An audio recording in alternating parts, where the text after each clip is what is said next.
It is a digital way. Chettinad Snacks Online brings the heritage to your doorstep. We connect tiny dots of Chettinad kitchen.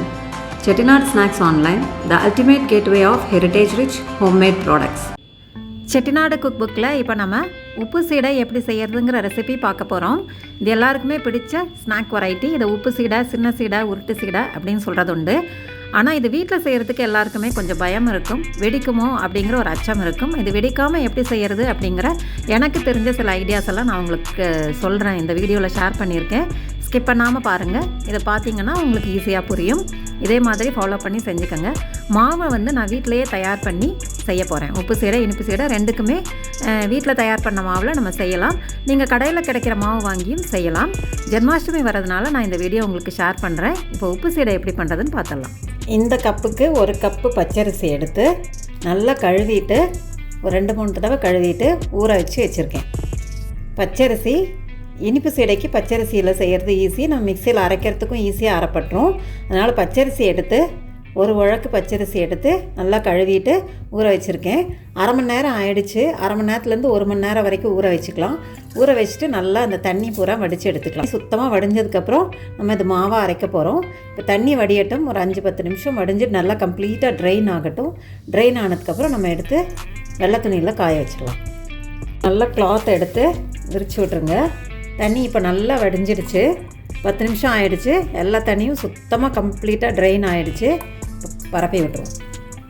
ஒரு 5-10 minutes வச்சிங்கன்னா நல்லா தண்ணி எல்லாமே வடிஞ்சிடும். ஆனால் இந்த துணி எக்ஸஸாக உள்ள தண்ணி எல்லாம் இழுத்துருச்சுன்னா உங்களுக்கு அரைக்கிறதுக்கு ஈஸியாக வரும். கட்டி தட்டாமல் உங்களுக்கு அரைக்கிறதுக்கு வரும். ஜலிச்சு எடுத்துடலாம்.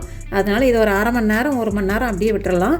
சும்மா இப்படி விட்டு டேபிள் மேலே நீங்கள் விட்டிங்கன்னாவே போதும். இல்லைனாலும் ஃபேன் கீழே வைக்கலாம். வெயிலில் வைக்கணுங்கிற அவசியம் இல்லை. இது ஓரளவு உலரட்டும். நம்ம அதுக்குள்ளே கொஞ்சம் உளுந்து எடுத்து வறுத்துட்டு வந்துடலாம். ஒரு 2-3 டேபிள் ஸ்பூன் உளுந்து எடுத்து நிதானமான தீயில் பொன்னிறமாக வறுத்து எடுத்துக்கணும். இது நம்ம பொன்னிறமாக வறுத்தால் தான் நல்லா வாசமாக இருக்கும். இந்த மாதிரி பொன்னிறமாக வறுத்துக்கலாம். இந்த மாதிரி செவக்க வறுத்துருக்கோம். இந்த அளவுக்கு நல்லா செவக்க வறுத்துக்கணும். இதை இப்போ பவுட்ரு பண்ணி எடுத்துகிட்டு வந்துடுறேன். நைஸ் பவுடராக இதையும் அரைச்சி எடுத்துக்கலாம். அரை மணி நேரத்துக்கு மேலே ஆயிடுச்சு.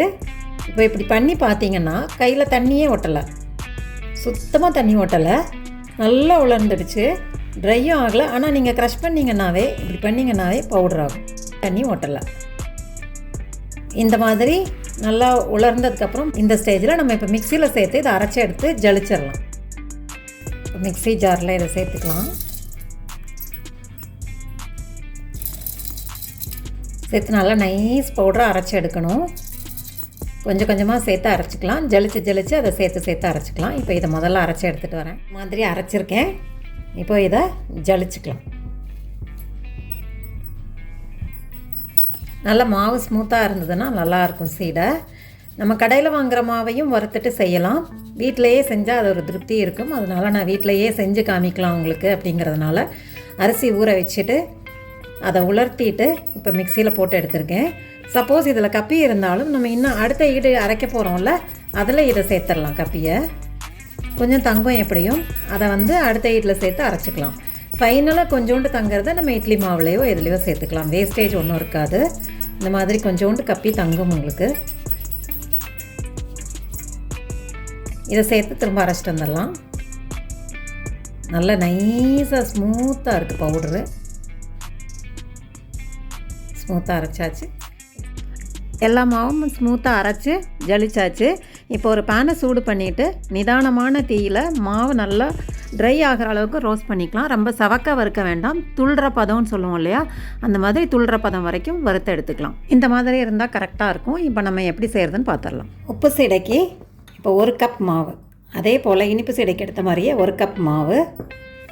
1 கப் மாவுக்கு 1.5 டேபிள் ஸ்பூன் உளுந்தம்பருப்பு வறுத்து அரைச்சி ஜலிச்ச மாவு, 1.5 டேபிள் ஸ்பூன் தேங்காய், 1 டேபிள் ஸ்பூன் வெள்ளை எள்ளு, 1 டேபிள் ஸ்பூன் வெண்ணெய், 1.5 டேபிள் ஸ்பூன். இதை இப்போ எல்லாத்தையும் சேர்த்து பிசையணும். அதுக்கு முன்னாடி இந்த உளுந்த மாவையும் அரிசி மாவையும் சேர்த்து ஜலிச்சுக்க போகிறோம். இதுதான் தேவையான பொருட்கள். இது கூட உப்பு சேர்க்க போகிறோம். உப்பு தண்ணி, அவ்வளோதான். இது இருக்கட்டும். இதை ஜலிச்சிடலாம். 1 கப் அரிசி மாவை தான் நம்ம அரைச்சி ஆற வச்சுருக்கோம். அந்த மாவு தண்ணி பசை போக ஆற வச்சுருக்கோம். பாருங்கள் கட்டிகள் இருக்குது, அதுக்காக தான் நம்ம ஜலிக்கிறோம். இதை இப்படி தேய்ச்சி வச்சுருக்கோம். இப்போ நீ உளுந்த மாவையும் இதில் சேர்த்து ஜலிச்சிடலாம். 2-3 தடவை ஜலிக்கும் போது வெடிக்காது, அதுக்காக தான் நம்ம ஜலிக்கிறோம். உளுந்த மாவு அரிசி மாவு அரைச்சி ஜலித்தோம், அதை திரும்பவும் ஜலிச்சிருக்கேன். இப்போ இந்த சீடைக்கு தேவையான உப்பு, இதுக்கு தேவையான உப்பு சேர்த்துட்டு நம்ம இந்த வெண்ணெய் சேர்க்க போகிறோம். நம்ம காமிச்சல்ல அந்த பொருள் எல்லாமே ஒன்று ஒன்றா சேர்க்க போகிறோம். வெண்ணெய் 1 டேபிள் ஸ்பூன் சேர்த்துக்கிறோம். தேங்காய் 1 டேபிள் ஸ்பூன். இதுலேயும் எள்ளு 1 டேபிள் ஸ்பூன், ஒரு 1.5 டேபிள் ஸ்பூன் சேர்த்துக்கலாம். சேர்த்து இதை நல்லா பெசரி விட்டுட்டு தண்ணி ஊற்றி பிசைஞ்சிக்கலாம். நல்லா முதல்ல கலந்துருங்க. கலந்துட்டு அதுக்கப்புறம் அந்த உப்பு, வெண்ணெய், தேங்காய், எள்ளு இதெல்லாமே மிக்ஸ் ஆகிற அளவுக்கு கலந்துட்டு அதுக்கப்புறமா நம்ம தண்ணி கொஞ்சம் கொஞ்சமாக சேர்த்து பிசைஞ்சிக்கலாம். டைட்டாக பிசைஞ்சிக்கணும், தண்ணியாக இல்லாமல் கொஞ்சம் டைட்டாக பிசைஞ்சிக்கணும். முதல்ல இதை பெசரி எடுத்துகிட்டு தண்ணி சேர்க்கலாம். தேங்காய் சேர்க்காமல் நீங்கள் அதில் வெதுவெதுப்பான தேங்காய் பால் சேர்த்தும் பண்ணலாம், அதுவுமே ரொம்ப வாசமாக இருக்கும். தேங்காய் பால் பிடிக்கும்னா தேங்காய் சேர்க்காமல் பால் எடுத்துகிட்டு அதை வெதுப்பாக சூடு பண்ணிவிட்டு சேர்த்து பிசைக்கலாம். தண்ணி சேர்க்காமல் தேங்காய் பால் விட்டு பிசறிக்கலாம், அதுவும் ரொம்ப நல்லாயிருக்கும். இப்போ கொஞ்சம் கொஞ்சமாக தண்ணி சேர்த்து பிசைக்கணும்.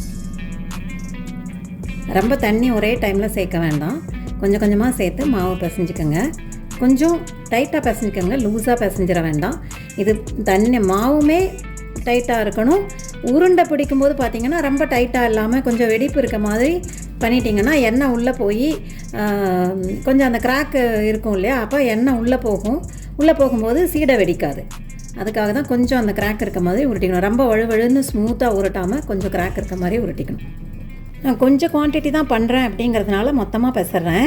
நீங்கள் நிறைய குவான்டிட்டி பண்ணுறீங்க அப்படின்னு சொன்னால் ஒரு பேட்சாக பெசரிக்கங்க, மாவை பிசைஞ்சிக்கோங்க.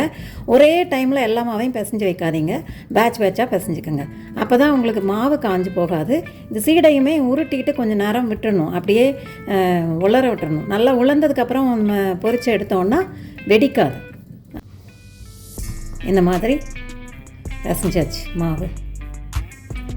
ரொம்ப ஸ்மூத்தாக இல்லாமல் இந்த மாதிரி கொஞ்சம் இந்த பாருங்கள், இந்த மாதிரி தெரியுதா, இந்த மாதிரி இருக்க மாதிரி பிசைஞ்சிட்டோன்னா வெடிக்காது.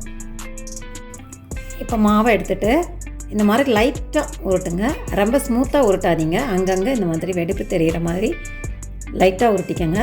ரொம்ப அமுத்தி உருட்ட வேண்டாம், இந்த மாதிரி உருட்டிக்கலாம். எல்லாத்தையும் இந்த மாதிரி உருட்டி வச்சிடலாம். கொஞ்சம் நேரம் உலர்ந்து வரட்டும். உலர்ந்து வந்துருச்சுன்னா உங்களுக்கு வெடிக்காது. அதுவும் ஒரு ஐடியா. இந்த சின்ன சின்ன டிப்ஸு எனக்கு தெரிஞ்சதை நான் சொல்கிறேன், இதை அப்படியே ஃபாலோ பண்ணிக்கோங்க. அப்போ உங்களுக்கு இது ஹெல்ப்ஃபுல்லாக இருக்கும். நம்ம சேனலை சப்ஸ்கிரைப் பண்ணாதவங்க சப்ஸ்கிரைப் பண்ணிக்கோங்க, பயனுள்ளதாக இருக்கும். இந்த சீடை வகை ரெண்டுமே செட்டிநாடு ஸ்நாக்ஸ் ஆன்லைனில் கிடைக்கும், அங்கேயும் வாங்கிக்கலாம். 2 இனிப்பு சீடை, உப்பு சீடை ரெண்டுமே கிடைக்கும். பட் இந்த மாதிரி எல்லாத்தையும் ஒரே மாதிரி உருட்டிட்டு கொஞ்ச நேரம் நிழலில் அப்படியே உலர்த்தி விட்டுருங்க. உலர்த்தி விட்டுட்டிங்கன்னா உங்களுக்கு வெடிக்காது, நல்லா சீக்கிரமாக வறுபட்டுரும், பொறுன்னு இருக்கும். அதனால் கொஞ்சம் நேரம் விட்டுருங்க. விட்டுட்டு அதுக்கப்புறம் வறுத்துக்கலாம். நீட்டமாக செஞ்சிங்கன்னா சுத்தமாக வெடிக்காது, வெடிக்குங்கிற பயமே இல்லாமல் தாராளமாக வறுத்து எடுத்துடலாம். உருண்டையாக பிடிக்கும்னா உருண்டையாக பிடிச்சிட்டு நிதானமான தீயில் நான் சொன்ன மெத்தடெல்லாம் ஃபாலோ பண்ணி செய்யுங்க, வெடிக்காது, தைரியமாக செய்யலாம். இப்போ நம்ம எண்ணெயை சூடு பண்ணிக்கலாம். இதை பொரிச்சு எடுக்கிறதுக்கு தகுந்த எண்ணெயை சூடு பண்ணிக்கலாம். சூடு பண்ணும்போது கொஞ்சம் ஃப்ளேமை ஹையில் வச்சுக்கோங்க. எண்ணெய் நல்லா சூடானவுடனே சிம்மில் வச்சுருங்க. சிம்மில் வச்சு பொரிச்சிங்க அப்படின்னு சொன்னாக்க வெடிக்காது, நம்ம வெடித்தாலும் உஷாராயிடலாம். மிதமான தீயில் இருக்கும்போது உள்ளே நம்ம உருட்டி வச்சுருக்க சீடையை சேர்த்து பொரிச்சிடலாம். சேர்த்துட்டு ஒரு நிமிஷம் கழிச்சிட்டு கிளறி விடுங்க. உடனே கிளறி விடாமல் ஒரு நிமிஷம் கழிச்சிட்டு அப்படியே கிளறி விடுங்க. கிளறி விட்டு நல்லா பொன்னிறமாக வறுக்க மாதிரி வறுத்து எடுத்துக்கணும். தீயை நல்லா சிம்மில் வச்சுருங்க. சிம்மில் வச்சிங்கன்னா வெடிக்காது. அப்பப்போ கிளறி விடுங்க. இந்த மாதிரி சிஸ்லிங் சவுண்டு கம்ப்ளீட்டாக நின்னதுக்கப்புறம் எண்ணெயை விட்டு நல்லா அரிச்சு எடுத்துருங்க. நல்லா அட்டகாசமாக பொன்னிறமாக அழகாக சீடை வெடிக்காமல் பொரிச்சு எடுத்துட்டோம். நீங்கள் பயம் இல்லாமல் தைரியமாக இந்த மெத்தடை ஃபாலோ பண்ணி செய்யலாம். 2-3 தடவை ஜலிச்சிடுங்க. ஜலிச்சுட்டு கட்டிகள் இல்லாமல் ஜலிச்சுட்டு செஞ்சிங்கன்னா நல்லாயிருக்கும். செஞ்சு பார்த்துட்டு எப்படி இருந்ததுன்னு சொல்லுங்கள். உங்கள் நண்பர்கள் கூடயும் ஷேர் பண்ணிக்கோங்க. நம்ம சேனலை ஃபஸ்ட் டைம் பார்க்குறவங்க சப்ஸ்கிரைப் பண்ணிக்கோங்க. உங்களுக்கு பயனுள்ள தகவல்கள் எல்லாம் இந்த சேனல் மூலமாக தெரிஞ்சுக்கலாம். சமையல் குறிப்புகள் எல்லாம் தெரிஞ்சுக்கலாம். அடுத்து இனிப்பு சீடை ரெசிபி போட போகிறோம் வீடியோ உங்களுக்கு அப்டேட்ஸ் வரும். தேங்க்ஸ் ஃபார் வாட்சிங். சுவையை ரசிக்கலாம் வாங்க.